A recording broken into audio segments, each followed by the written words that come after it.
Shalom, hello and welcome to How to Pronounce and Say in Hebrew. And in this lesson of Milat Hayom, word of the day, how to say English. And I'm talking about the language, how to say English in Hebrew. And in Hebrew we say Anglit, Anglit, Anglit, Anglit. Do you speak English? אתה מדבר אנגלית, if I'm asking a man.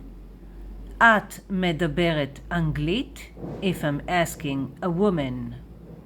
Yes, I do speak English. כן, אני מדברת אנגלית.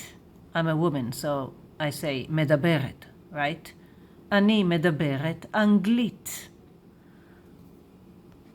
And if I were a man, I would have said, כן, אני מדבר אנגלית.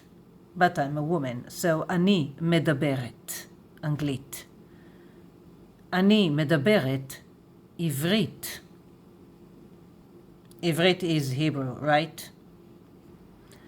You will find some links to selected lessons בעברית in the description box below, and in English, right? באנגלית. Hebrew alphabet, Niqqud, derived stems, and more. להתראות בקרוב. See you soon.